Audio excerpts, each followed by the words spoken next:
Tananana. Na quarta-feira, eu fui fazer a minha primeira entrevista pro meu estágio e eu passei. Foi muito doido, né? Porque o processo seletivo do Itaú, pelo menos nessa época, era todo num dia só. Então você entrava lá, falava com os gestores, tinha entrevista, não sei o que lá, painel, e bum, a resposta. Pessoas ansiosas como eu amam, né? Esse tipo de coisa que você não precisa ficar sofrendo. E foi bem legal, assim, eu fui trabalhar no middle office. Para quem não entende essas linguagens doidas de banco, o middle office é uma área que existe entre o comercial e o back office, né? O comercial comercializa as operações, o back office viabiliza isso, né, de acontecer, e o middle office fica ali no meio daquilo, ajudando as pessoas no pós-atendimento, às vezes na contratação, segurando essas pontas, né? Porque eu trabalhei no middle office do lar GSP2, né? É um segmento de empresas do interior. Era tão legal, porque eu via umas empresas assim que eu conhecia lá de Limeira. E aí são empresas muito grandes, né? Para apenas um gerente ficar responsável por um grupo inteiro. Então, um officer fica responsável pelo grupo, né, de empresas que compõem o segmento. E a gente exerce um pouco dessa função, um pouquinho de comercial, um pouquinho de back-office, comunicando ali entre os dois pontos. Foi um baque, assim, bem grande, porque na faculdade você vê tanto saindo bonitinho, né? As teorias, o que há de novo, a tecnologia, tudo fluindo bem. E quando você chega no mercado de trabalho, eu achei que a galera ia estar nível NASA, sabe? O pessoal com a cabeça lá em outro mundo. E eu entendi que a galera não tinha tantas respostas assim como eu achava. A galera não era tão top de linha assim. O pessoal não tava trabalhando ali no máximo que eles podiam. Tinham muitas questões ainda que eu não tinha noção que a gente precisava superar. Politicagem, questão comercial, questão de como você fala, com quem você fala, hierarquia. Eu não estava muito habituada com isso, né? Então foi muito estranho ver todas essas questões como um fator limitante para melhorar um processo, por exemplo. Tanto quando eu cheguei lá, assim, eu vinha cheia de opiniões, né? E o pessoal ia me ajudando, assim, me explicando como funcionava, do que dependia, porque era uma situação tão complexa. Foi bem, assim, me trouxe bastante para a realidade. Das coisas que eu mais me orgulho que eu fiz lá, conheci pessoas maravilhosas, pessoas que me ensinaram muito, grandes exemplos. Um dos meus maiores modelos eu conheci lá, de pessoa, de profissionalismo. E também o projeto que eu acho que foi mais bacana que eu entreguei foi o DAFT.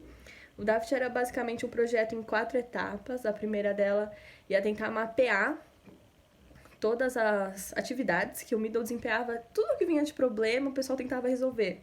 Mas não tinha um mapeamento ali do que a gente estava resolvendo, com quais áreas que a gente estava falando, quanto tempo a gente estava demorando para fazer tudo isso.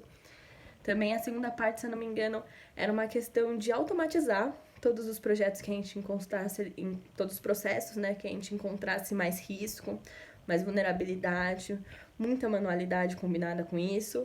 Então, tentar automatizar mais os processos. A terceira etapa era a criação de manuais, é verdade. Eles não tinham quase nenhum manual lá de procedimento. E eles lidavam com muitos sistemas diferentes. Então, para você preparar, né, o analista ali, para ele começar a atender e começar a ajudar real, demorava muito tempo, porque ele tinha que pegar ali na raça com quem estava fazendo o dia a dia. E o dia a dia deles era pancada. Nossa, era assim, bem corrido mesmo. Fazer reunião com eles, muito difícil, porque tava sempre todo mundo ali fritando. E a quarta etapa era rever como era tudo estava sendo feito, né? Rever a estrutura do middle office. Foi bem bacana. Não tive tempo de ver ele até o final, porque quando eu tava para entregar isso, eu acabei me formando. É muito engraçado falar assim, né? A minha última matéria da Unicamp não foi oferecida no horário que eu podia ir, era no meio da tarde, lá em Limeira, eu tava trabalhando aqui em São Paulo. Aí eu comecei a procurar jeitos, né, tipo, poder cursar em São Paulo de algum jeito. Tem um consórcio entre as faculdades, né, públicas. Acabei cursando na Federal da UFABC, só que eu não sabia se ia aceito, se não ia ser aceito. No final foi aceito, e quando eu olhei, eu ia me formar em 3 meses. Aí eu falei com o meu gestor, eu falei, Rodrigo do céu, eu vou me formar e vou virar desempregada. Ele falou, não, mano, vamos dar um jeito nisso aí. Eu lembro até hoje que ele soltou um e-mail que o assunto era estagiária top. Funcionou. Em algumas semanas, assim, eu consegui uma entrevista, acabei sendo contratada numa área de back-office, onde eu estou atualmente. Atualmente eu trabalho na Clearing Renda Fixa do Itaú.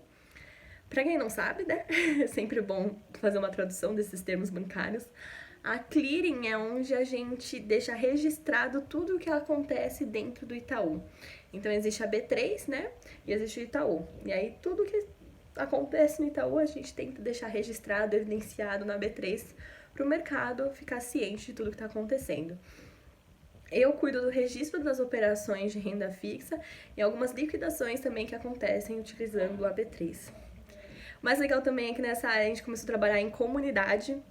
Então agora a gente está aí trabalhando nessa nova missão, nesse novo formato, que o meu coraçãozinho de engenheira que adora a Lean está se sentindo muito mais feliz. Encontrei pessoas incríveis também, a Simone, a Joyce. Foi quando eu conheci elas e vi essa vontade delas de melhorar o processo, de analisar o processo, eu entendi por que eu fui contratada naquela área, né? E é isso. Acho que o mais legal agora que eu tô desenvolvendo é o projeto Min, bem parecido na pegada que eu trouxe no Middle Office, é um projeto para mapear atividades, né? E criação de manual, porque existem muitos manuais lá, mas é muito difícil manter atualizado, ter uma governança sobre isso, então é uma ferramenta para criar manuais. E é bem bacana. Espero poder contar um pouquinho mais pra vocês sobre como tá a minha vida. Provavelmente esse vídeo em algum momento vai ficar desatualizado. Mas é isso, gente. Essa foi minha trajetória até então. Se quiser conhecer um pouquinho mais sobre mim, tem outros vídeos aí pra você. Eu acho que esse vai ficar o mais longo. É isso. Obrigada.